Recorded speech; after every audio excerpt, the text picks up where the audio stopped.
Hello, I'm here for the interview. Ashlyn Miller peeked her head around the imposing oak door, her voice barely a whisper. Come in already, a sharp, irritated voice snapped back. Veronica Stone, head of human resources at Kingsley Corp., was a vision in a power suit that probably cost more than Ash's entire wardrobe. She surveyed Ashlyn with an expression that could curdle milk, then flicked a perfectly manicured finger towards a plush leather chair opposite her massive desk. Ash sank into it, the expensive material feeling alien and unwelcoming. A sudden urge to flee, to sprint back to the gritty streets of her Queens neighborhood washed over her. Remember why you're here, Ash, she told herself, clenching her fists. Mom needs this. So, Veronica began, her tone dripping with condescension. Why, precisely, should Kingsley Corporation hire you? A nervous laugh escaped Ash. Honestly, I have no idea. This is my first real interview. What's the standard answer for that one? She'd hoped a little humor might thaw the Arctic atmosphere, but Veronica's glacial stare only intensified. The HR manager clearly wasn't amused. She didn't even crack a smile, just continued to drill Ash with her eyes. Ash felt stripped bare, exposed, like a suspect under a harsh interrogation lamp. Why do we need you? Veronica repeated, her voice laced with steel. No experience, utterly useless as a specialist, about as much use as a screen door on a submarine. Do you really think a prestigious firm like ours hires, well, your kind? Hey, why are you being so harsh? Ash murmured, her cheeks flushing crimson. The unfairness stung. She wasn't used to such blatant insults, but she had to keep it together. This job was her lifeline. I'm studying at night school, university correspondence. I graduated high school with honors. So please, don't talk to me like I'm some kind of street trash. The words came out trembling, a mix of fear and defiance. Tears pricked at her eyes, and she desperately wanted to bolt. But the thought of her mother, Linda, and the mounting medical bills anchored her to the spot. This was New York City. You fought for what you wanted. Excuse me? Veronica's voice rose, incredulous. In my office, I'll speak however I damn well please. Got it? And don't you dare tell me how to talk. Get out! You'll never work for this company, you little brat! Ash flinched at the vicious shout. A couple of tears finally escaped, betraying her fear. Her stomach churned, a familiar dread creeping in, reminiscent of high school bullies who tormented her relentlessly. What's all the commotion? A smooth, masculine voice suddenly interjected. Ash instinctively turned to see a young man, impeccably dressed in a tailored suit, stepping into the office. He was handsome, confident, radiating an aura of effortless style. He glanced at Ash, offering a small, reassuring smile, before approaching a nearby credenza stacked with colorful folders. Mr. Kingsley? Veronica stammered, her demeanor shifting instantly from viper to simpering subordinate. Just conducting an interview. Candidates not suitable. She was just leaving. Not suitable? Why?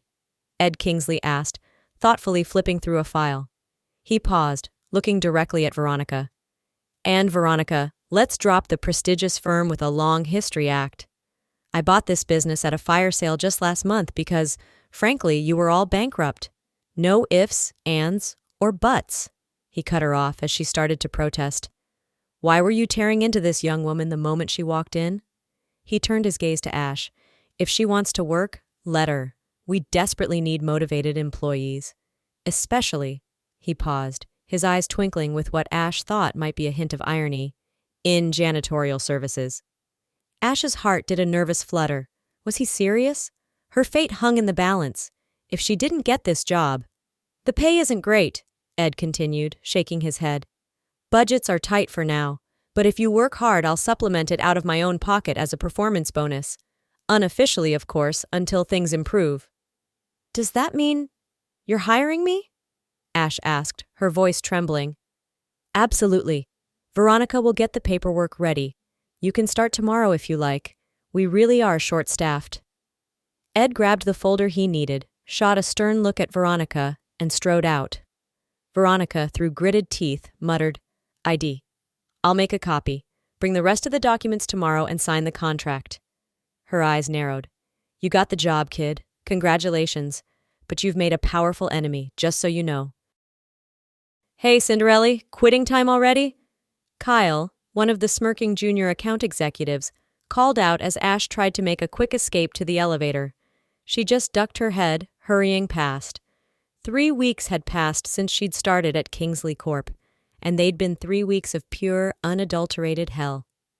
When she'd accepted the janitorial position, she'd envisioned quiet nights, mopping floors, and dreaming of a better future. She hadn't bargained for the relentless torment that the seemingly attractive job title actually entailed. "Hey! You missed a spot over here!" Kyle yelled again, his voice echoing across the open-plan office. "No, I didn't. I cleaned that whole area," Ash retorted over her shoulder, not breaking her stride. "Oh, really? Then what's this?" Kyle swaggered into her path, holding up a paper coffee cup. With a malicious grin, he tipped it, letting the sugary dregs splatter onto the freshly mopped linoleum. His face lit up with a nasty smirk. A chorus of snickers erupted from the surrounding cubicles as his colleagues watched the flustered janitor. Ash sighed heavily. From day one, the team had taken an instant dislike to her. The pranks, the sneers, the constant belittling, it was a daily onslaught.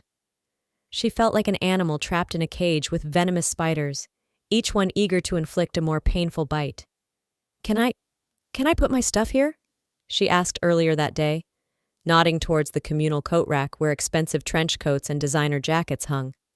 Kyle, still amused by her general discomfort, waved a magnanimous hand.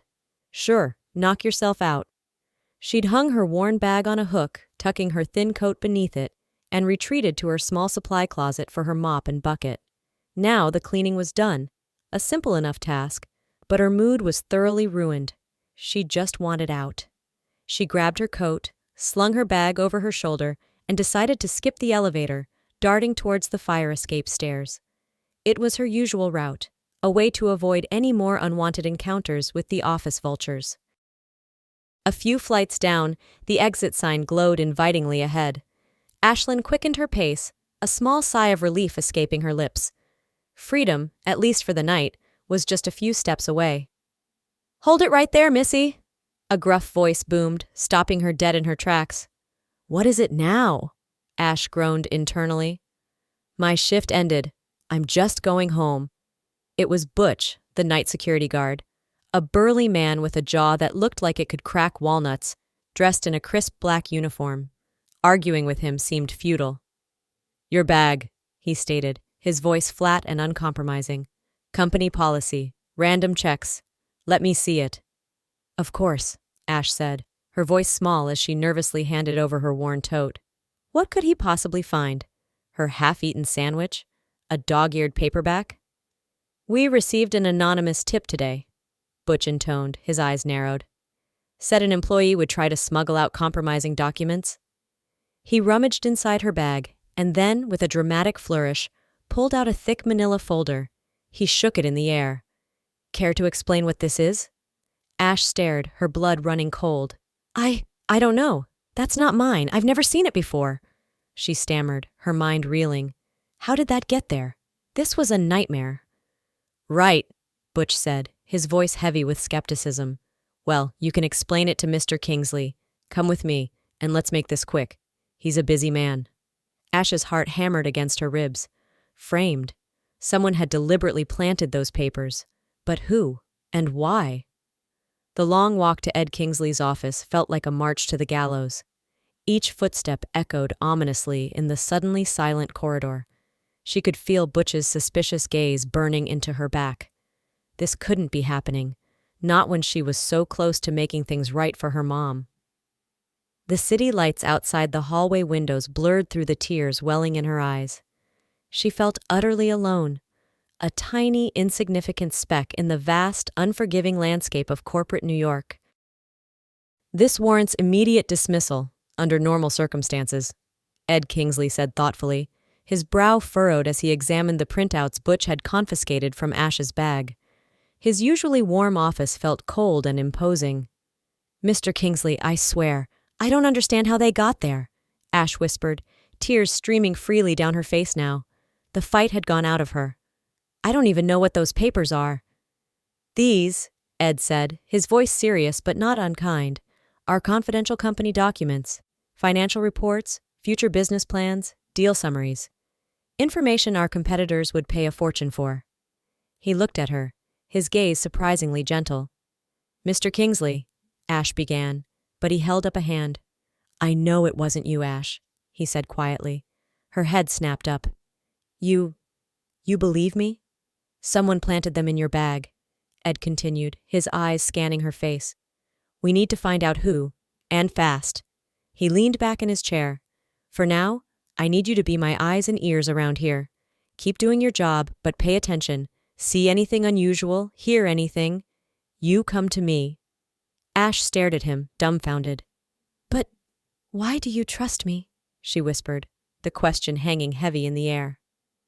Ed offered a small, enigmatic smile. Maybe I'm just a good judge of character, and I sense good people when I meet them. He gave her a subtle wink, then rose and walked towards the window, looking out at the glittering Manhattan skyline. The gesture, oddly, was comforting. It made her believe, just for a moment, that everything might actually turn out okay. He hadn't yelled. He hadn't fired her. Instead, he'd offered an alliance. In this den of vipers, Ed Kingsley was an anomaly, a beacon of unexpected decency.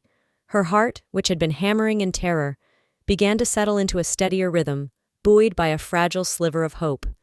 She wiped her eyes, a new resolve solidifying within her. If he was willing to trust her, she wouldn't let him down. I just don't buy it, Vic. That janitor taking those documents? No way, Ed Kingsley said, shaking his head. He was in his office with Vic Donahue, the company's head of security. Vic was an old-school investigator, a retired NYPD detective who decided full retirement wasn't for him and had taken the corporate gig. He seemed to know everything, maybe even more than the owners themselves, with access to the company's deepest secrets and an unofficial presence at board meetings, observing everything. Then who, Ed? Vic asked, his voice a low rumble. Ashlyn Miller didn't go into my office that day, I can tell you that for sure, Vic stated, adjusting his glasses. Who else has keys? Veronica Stone, Ed mused. She has an old score to settle. She thought she'd be my mentor here, show me the ropes. Instead, she's still stuck in HR, probably stewing. Let's check the cameras, Vic suggested, opening his laptop. He tapped a few keys and an image flickered onto the screen. How many more of these cameras do I not know about? Ed joked, trying to lighten the mood. Don't worry, it's all for the common good, Vic grunted. Look, there she is. On the screen, Veronica Stone, unmistakable in one of her flamboyant power dresses, appeared. She glanced furtively around the corridor, then quickly unlocked Ed's office door and slipped inside. A few minutes later, she scurried out, clutching a familiar cardboard folder to her chest. Well, Vic chuckled, a grim satisfaction in his voice. What more proof do you need? She got sloppy, Ed observed. She clearly didn't know about this particular camera, or she wouldn't have been so brazen. He leaned forward, his expression hardening. All right, Vic, round everyone up. It's time for a little public shaming. Some people around here need a stark reminder of how Kingsley Corp operates now. The air in the office crackled with anticipation. Justice, it seemed, was about to be served, swiftly and decisively. On what grounds are you accusing me? Veronica Stone shrieked, her face a mask of indignant fury. The entire office staff had been assembled in the main bullpen, watching with rapt attention as the new owner systematically dismantled the formidable HR manager. Behind Veronica, her former cronies from the HR department shifted nervously, unsure whose side to take in this sudden corporate showdown. Because, Veronica, Ed stated, his voice cold and level, you didn't just steal vital company documents. You tried to frame an innocent colleague to cover your tracks. A low murmur rippled through the assembled employees. Many shot venomous glares at Ash, as if this whole messy affair was somehow her fault. I've worked here for 10 years, Veronica screeched, her composure cracking. Excellent, Ed replied smoothly. Then finding a new job with that much experience should be a breeze. He paused. You're fired. Security will escort you out. You can all go to hell, Veronica spat. She spun on her heel, stilettos clicking angrily on the polished floor, and stormed towards the exit. A handful of her loyalists scurried after her. The remaining employees quickly dispersed, eager to avoid attracting any further attention. Their behavior made it clear the new owner hadn't exactly won their hearts and minds yet. "Thank you for standing up for me," Ash said quietly to Ed once the room had cleared. "It was the right thing to do," Ed replied, his expression softening as he looked at her. "Don't worry about them." "I'm starting to get used to being the office pariah," she sighed, a hint of sadness in her voice. "What happens now?" "Nothing. You just keep working as before." Ed smiled. "You have nothing to fear, Ash. I've got your back." But Ash didn't feel entirely reassured. She hadn't wanted to cause a revolution or get involved in power struggles. All she'd wanted was a quiet job to save money for her mom. Instead, she was caught in a whirlwind of intrigue, backstabbing, and hostile glares. The thought of her difficult situation brought fresh tears to her eyes. "Crying again?" Ed chuckled softly, handing her a handkerchief. "It's just all so overwhelming," she sniffled, dabbing her eyes. "These office wars are not for me." "You, Ashlyn Miller, have absolutely nothing to worry about," Ed said firmly. "You're diligent, responsible, and honest. I value employees like you. I won't let anyone harm you." "Come in," Ed called out, looking up from a mountain of paperwork as Ash knocked lightly on his open office door a couple of weeks later. It was late, and she was making her final cleaning rounds. The storm with Veronica had passed, and a fragile peace had settled over Kingsley Corp., at least for Ash. "Just here to clean up, Mr. Kingsley," she said, trying to sound professional.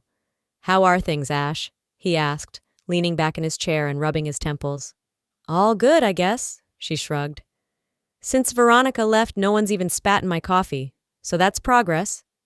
Ed chuckled. "See, things are looking up." He gestured vaguely at the spreadsheets scattered across his desk. "I, on the other hand, am drowning in these damn projections. Can't make heads or tails of them." Ash began wiping down the surfaces, her gaze unintentionally falling on the complex array of numbers and formulas. Suddenly her hand stilled over a particular column. A tiny, almost imperceptible shift in her posture, like a startled rabbit, betrayed her interest. "There's an error here," she murmured, almost to herself, pointing to a miscalculation in a formula. "What? Sorry?" Ed looked up, surprised. Ash flushed, instantly embarrassed. "Oh, nothing. It's probably just a typo. I shouldn't have—" She quickly resumed her dusting, trying to move away from the desk, but Ed stood up, blocking her path gently. "Ash, don't be shy. Show me what you noticed," he urged, taking the dust rag from her hand. "Well," she began hesitantly, "it's just— that should be a 0, not a 1, and this number wasn't carried over correctly here." She pointed to the specific cells. Ed scrutinized the spreadsheet, made a quick mental calculation, then scribbled a correction with his pen. A satisfied grunt escaped him. He looked at Ash, a mixture of surprise and admiration in his eyes. "Who are you, Ashlyn Miller, my beautiful financial fairy?" he said with a warm smile. Ash felt her cheeks burn. "Just a regular girl from a poor family," she mumbled, suddenly self-conscious. "Tell me about yourself," Ed said, his voice softer now. "I should know my employees, right?" "Not much to tell. Never knew my father. Grew up with my mom, Linda. She's a sales clerk. Or was. She's very sick now." Ash's voice grew heavy with worry. "What happened?" "It's her legs. Severe varicose veins. A common problem for people who stand all day. It's so advanced she can barely walk. She needs an operation, but we don't have the money." "So that's why you were so desperate for this job, working yourself to the bone," Ed guessed, his expression sympathetic. "Yes," Ash admitted. "I have to help her. She's all I have." "I understand," Ed said quietly. "I came from nothing myself. Worked my fingers to the bone to build my capital, then bought this company for a song, trying to pull it back from the brink. But it's a long road. Debts are still sky high."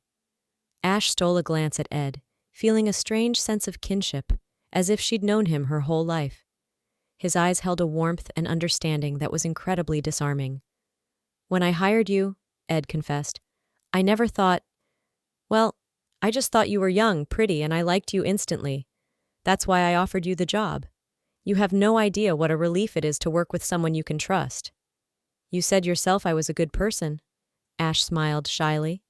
Their connection had deepened, a mutual sympathy blossoming with each passing day.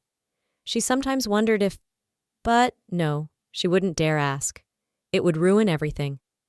Suddenly, Ed's phone buzzed on the desk. He picked it up. "Hello, darling," he said into the receiver, his voice instantly intimate. Ash, flustered at potentially overhearing a private conversation, quickly gathered her cleaning supplies and slipped out of the office, quietly closing the door behind her. "Mr. Kingsley busy?" Natalie, the ever-informed company secretary, chirped as Ash passed her desk. "I have some documents for him to sign." "He's on the phone," Ash replied, trying to sound casual. With his lady love, no doubt." Natalie's eyes sparkled with a gossip lover's glee. "They're always cooing at each other. Can't get enough. So romantic." She sighed with a touch of envy. "Natalie," Ash asked, a knot forming in her stomach, "do you know, are they serious?" "Girl, let me tell you." Natalie leaned in, lowering her voice conspiratorially. "That's Vanessa DuPont. His fiancée. Her family's loaded. They're planning a huge wedding. Ed's totally devoted. Wouldn't dream of playing around. Head over heels in love, they say. Would do anything for her."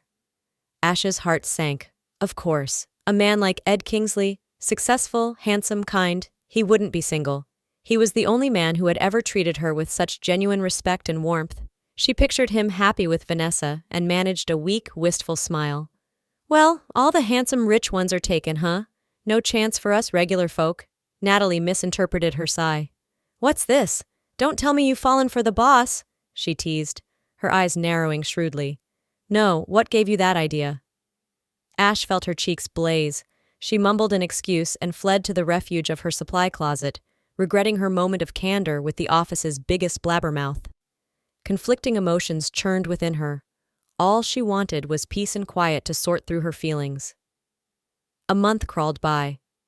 Ash diligently avoided any close contact with Ed, terrified of letting her growing affection for him turn into something more. It wasn't working very well. She often had to fight the urge to just hug him when she saw the stress lines etched on his face. One evening, as she was cleaning his office, she noticed he looked even more troubled than usual. In fact, the entire office had noticed. For a week, Ed had been a thundercloud, a stark contrast to his usually positive and inspiring demeanor. "Mr. Kingsley, is everything all right?" Ash asked cautiously. He sighed, running a hand through his hair. "There are some things no one can help with, Ash." She looked down, then decided she wouldn't be offended. He might just not want to confide in his janitor. After all, who was she to pry?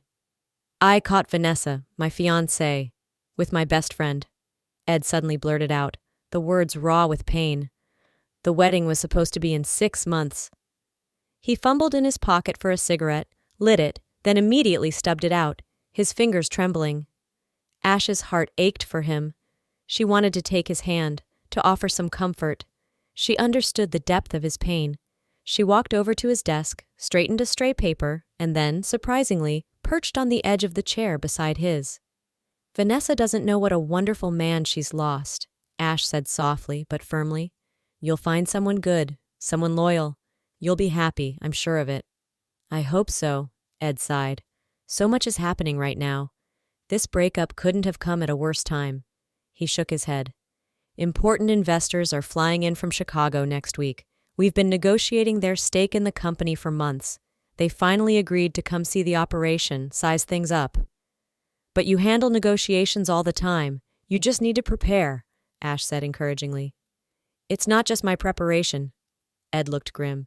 "The main meeting is at a fancy restaurant, informal setting. It's kind of expected you bring your spouse, or at least your significant other.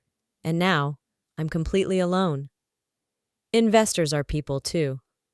They'll understand that life happens," Ash offered with a reassuring smile. "I don't know. It could look bad for my reputation. Can't even keep his fiancée. How can he manage our money? When I arranged the dinner, I didn't know Vanessa would betray me. I promised the investors I'd introduce them. What am I supposed to do now?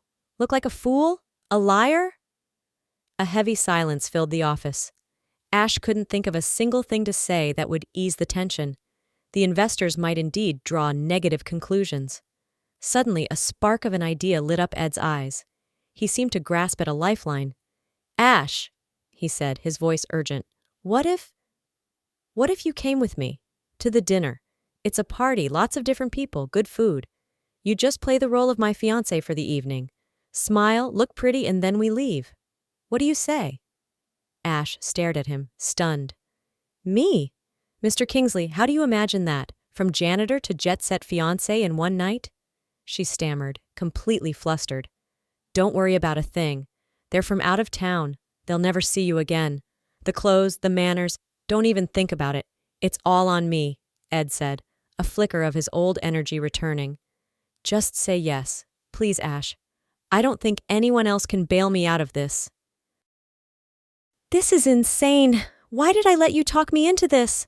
Ashlyn mumbled, fidgeting with the silk fabric of the emerald green gown Ed had insisted on buying her. It was one of 3 exquisite dresses hanging in her tiny apartment, alongside designer shoes and glittering accessories. She felt a blush creep up her neck at the thought of how much money he'd spent, and an even hotter flush at the realization that they'd be pretending to be a deeply in love couple all evening. She bit her lip and turned away, feeling her ears grow warm. "Amazingly, almost everything looks fantastic on you," Ed said, a note of genuine admiration in his voice as he watched her try on a pair of diamond earrings. "What do you mean, amazingly?" she teased, trying to lighten her own nerves. "Did you expect the dresses to look like a sack on a cow? Just because I wear jeans to work and a smock all day doesn't mean that's my entire life." "No, of course not," Ed chuckled. "I just couldn't decide which one was best, so I got them all." He gestured to the array of shoes, clutch bags, and small jewelry boxes spread across her bed. The sheer opulence was overwhelming. She'd never seen such beautiful things, let alone worn them. Despite her bravado, new clothes were a rare luxury, every spare cent going towards Linda's medical fund. "Hurry up, Ash. We need to leave soon," Ed urged, breaking the spell. An hour later, they stood at the entrance of Oriole, one of Midtown's most exclusive restaurants. A gracious hostess showed them where to leave their coats and led them to a secluded alcove. "See? You were worried for nothing," Ed whispered, pulling out a chair for her. "I still think they'll see right through this charade," Ash murmured, her eyes darting around the opulent room. But the important guests, 2 impeccably dressed men and their equally bejeweled wives, were too engrossed in their own affairs to pay her much mind. The men exchanged firm handshakes with Ed, offered perfunctory compliments to the lovely new lady, and immediately launched into a discussion of financial projections. The women, adorned with enough diamonds to light up Times Square, sat with bored expressions, taking no part in the conversation. "It's complicated," Ed shrugged when Ash later whispered a question about their silence. "You ladies are like beautiful silent flowers." "Hey, that's actually kind of offensive," Ash quipped. "Just kidding," Ed grinned. "We're just waiting for one more key player. Once Michael Gregory arrives, nobody will be bored, trust me." The group chatted for a while longer. Ed joined their banter, while Ash ordered a light salad, trying to look like she belonged. "How are you enjoying our city?" she ventured, trying to engage one of the impeccably coiffed women. "It's adequate," the woman replied with a dismissive glance, effectively ending the conversation. These divas, Ash realized, were indeed accustomed to being mere ornaments. "Ah, my friends, so sorry I'm late. The traffic from JFK was a beast." A booming, jovial voice cut through the restaurant's hushed ambiance. A distinguished man in his late 50s, dressed in a sharp navy suit with a crisp white shirt and a discreet tie, strode energetically towards their table. He carried an elegant alligator leather briefcase, and fashionable gold-rimmed glasses lent his face an air of refined intellect. Scanning the group, he headed straight for their table. He placed his briefcase on an empty chair and turned to Ash with a beaming smile. "And this must be our Edward's charming fiancé," he declared. "Hello, my name is Ashlyn," she began, extending her hand, but she stopped short, her words dying in her throat. Michael Gregory had gone deathly pale. He swayed, clutching the back of a chair for support, looking as if he'd seen a ghost. He quickly composed himself, but Ash noticed his smile was more of a pained grimace. He looked utterly bewildered, as if he'd stumbled into the most ridiculous, impossible situation. Angelica? He gasped, his left hand clutching his chest. My daughter? But how is this possible? You died 6 months ago in that car crash. Mr. Gregory, I'm sorry, are you all right? Ed intervened, concerned by the older man's shocked pallor. You told me Angelica passed away. Yes, that's true. But this young woman, she's the spitting image of my daughter, Michael Gregory stammered, his eyes fixed on Ashlyn, who felt a fresh wave of unease wash over her. She instinctively looked to Ed for support. Michael, Ashlyn can't be your daughter, Ed explained gently, careful not to reveal her true employment status. She's lived in New York her whole life with her mother. We met, well, it was quite by chance. It's just a remarkable resemblance, a coincidence, I suppose. A coincidence? Michael shook his head, still reeling. It's like seeing a ghost. Perhaps we should move on to the main discussion, one of the other businessmen interjected, clearly impatient. The group stirred, papers rustled, and tablets lit up with charts. Michael, too, tried to focus, unlatching his briefcase, but his gaze kept drifting back to Ash. For the rest of the evening, he barely took his eyes off her, listening to his colleagues' proposals with only half an ear. Excuse me, Ash finally whispered to Michael, feeling increasingly awkward. I feel like I'm distracting you from important business. Perhaps I should go home so I'm not in the way. No, my dear, please stay, Michael insisted. His colleagues shot them annoyed glances, but said nothing. The main points had been covered, and now they awaited Michael's decision. I am still convinced of our connection, Michael continued, his voice low and intense. Such resemblances are not mere chance. You and Angelica aren't just similar. You look like the same person. Tell me, he leaned closer, do you have a small mole just below your right knee? And an allergy to strawberries? Ash nodded, stunned. And that tiny dimple on your chin, exactly like hers. I believe you're twins. How could he possibly know that? Combined with the uncanny resemblance he spoke of, his words were deeply unsettling yet strangely compelling. Even if that were true, how could we possibly find out? Ash asked, bewildered. A DNA test. It's simple, Michael declared. And expensive, I imagine, Ash murmured. Don't worry about that, I'll cover everything. Michael waved a dismissive hand. Good heavens, I'm being so thoughtless. I arrived without a gift for you. He fumbled in his wallet and produced a platinum credit card. Here, take this. For now, buy yourself something nice. Mr. Gregory, why are you so certain we're related? Ash asked, overwhelmed. Forgive me. I'm probably rushing things, he admitted. It's just, this feels like a miracle, meeting you like this. He opened his wallet again and showed her a photograph tucked into a special compartment. Ash gasped. Looking back at her from the photo was her exact double same dark hair, same hazel eyes, same delicate features. All her life she'd wondered why her mother, Linda, never spoke of her father. Now, a potential family connection had materialized in the most bizarre way. We'll find out everything, daughter, Michael said, his voice thick with emotion, a warm smile spreading across his face. Just trust me. Okay, Ash found herself saying, returning his smile. I trust you. A week later, Ash, Ed, and Michael were gathered in Ed's office. Michael held a sealed envelope. He'd stayed in town specifically for the DNA test results. Well, shall we? He asked, his fingers trembling slightly as he held up the envelope. Let's, Ash nodded, her own heart pounding with anticipation. Michael carefully tore open the envelope and unfolded the single sheet of paper. He scanned it, his brow furrowing. Okay. Blood type, not a match. Genetic markers, no match. He coughed nervously, his eyes darting over the lines, then stared at Ash in disbelief. The result is negative. What? How can that be? Ash and Ed exclaimed in unison, shocked. In the past week, they'd all grown accustomed to the idea of her kinship with Michael. It must be a mistake. These things happen, Michael said, fumbling with his tie. I ordered a second test from a different lab, just to be sure.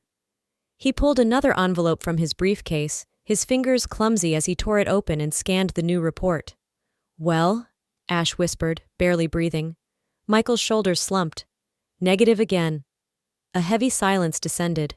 Ash felt the carefully constructed hope of the past week crumble. Michael had seemed like such a kind man, and finding a father in him would have felt like a sign from fate that things were finally turning around. Now, bitterness and disappointment welled up. "There's only one thing left to do," Michael said quietly. "We need to talk to your mother." "No, we can't upset her," Ash protested immediately. "Mom's ill. The stress would be too much for her." "We have no other choice, Ashlyn," Michael insisted gently. "Otherwise, we'll never know the truth." "I don't think she's ready to meet anyone," Ash faltered. "I'll come with you," Ed said firmly, "to make sure no one does anything foolish." The three of them nodded in silent agreement and descended to the street, piling into Michael's luxurious town car. They drove in tense silence to Ash's modest Queens apartment building. "Hi, Mom," Ash said, stepping into the small, familiar living room. "Hello, sweetie. You're home early." Linda Miller smiled from her armchair, her legs propped up on an ottoman. "How are you feeling?" "A bit better. Rest helps. It's just a shame you have to work so hard for both of us," Linda sighed. Ash bit her lip, unsure how to begin. "Mom, did something happen? You look stressed," Linda observed. "Listen, Mom, please don't worry, but I need to know about my father." Linda's face clouded over. "Please, just tell me honestly. It's for work," Ash improvised lamely. "All right," Linda finally conceded. "You're grown up now. You'd find out sooner or later." She reached for Ash's hand. "You are the most precious thing in my life, Ashlyn. But I adopted you from an agency when you were just a tiny baby." "My biological parents. Do you know anything about them?" Ash asked, her voice trembling. Linda frowned. "You were just an infant, and an unusual case. You were left on the doorstep of the children's home, at night. None of the staff even saw who did it. But there must be some records." "Not really. Friends of mine worked at that home. They told me a new baby girl had arrived. I'd been thinking about adoption, and then there you were. You hadn't even spent a full day in the system. The director helped me expedite the paperwork, no fuss, so no one really investigated where you came from. So, you have no information about me at all?" Ash felt a wave of desolation. "I didn't need any," Linda said softly, her eyes shining with love. "You were mine from the moment I saw you. We didn't need anyone else." Ash hugged her mother tightly. "Thank you for always being there for me," she whispered. "It's all right, darling. Everything's all right." "So that's the story," Ashlyn said, her voice hollow as she climbed back into Michael Gregory's plush town car. She'd managed to make a quick excuse to Linda about a work emergency and fled, barely holding back tears. The news that Linda wasn't her biological mother, while not entirely unexpected after Michael's appearance, still hit hard. She'd nearly broken down in the hallway. Could she even consider Ed and Michael strangers anymore after all this? "An incredible story," Michael murmured, shaking his head. "And too many loose ends. You and Angelica, you must be connected, somehow." "Perhaps you should talk to your wife," Ed suggested thoughtfully. The investigation had so captivated him that he'd almost forgotten his own recent heartbreak. More than that, his constant interaction with Ash had made him see her in a new light, a deep affection taking root. "You're right, Ed," Michael said, a new resolve in his voice. "I'm flying home immediately. This will be faster than driving. I have to get to the bottom of this." They drove to LaGuardia. "Look after my car while I'm gone, Ed. And my daughter," Michael said, his voice thick with emotion as he gave Ed a meaningful look before heading to his private jet. "When I get back, I'll take her." "The car or the girl?" Ed joked, a possessive note in his voice. "We'll see," Michael winked, then disappeared into the terminal. Ash felt a tremor of unease. Her heart clenched. Everything she'd held dear seemed to be built on lies, and the future was a dense, impenetrable fog. "Don't be afraid, Ash. Everything will be all right," Ed said softly, sensing her distress. He wrapped an arm around her, pulling her close as if to shield her from the world. "The main thing is, we're in this together." Hours later, in a lavish Chicago penthouse, Michael Gregory finished recounting his New York adventure. His wife, Daria, shrank into her armchair, unable to meet his gaze. The revelation was too sudden, her husband too agitated. You have something to say, Daria? Michael pressed. It just happened, Daria whispered, shame coloring her voice. I got pregnant by my ex-fiancé. What? Michael's voice was dangerously quiet. You were away on that long business trip, remember? Scrambling to build your initial capital. And I was lonely here. Her voice broke. It started as a harmless flirtation, dinners, conversations, then it just escalated. It only happened once, I swear. Once? Michael's voice dripped with bitterness. I was out there busting my ass for us, and you were having affairs? Please don't be angry. It was a mistake. I was young, overwhelmed by feelings. We broke up immediately after, never saw each other again, I promise. Why? Because you got pregnant? Daria looked down, tears welling. Forgive me, Michael, if you can. He took a few steps towards her, then spun around, staring blindly out the window at the glittering city. A storm of emotions raged within him. The man who, moments ago, felt ready to destroy the woman who had betrayed him, suddenly broke down, sobbing like a child. Daria understood. The memory of their beloved Angelica, lost so tragically, was still too raw. There were 2 of them, Daria choked out. Twins. When I found out at the ultrasound, I knew you couldn't handle 2 babies that weren't yours. Your business was just starting. I was so ashamed, the guilt, so I faked complications, went to Mexico. You what? Michael's sobs began to subside. He wiped his face, his voice hoarse.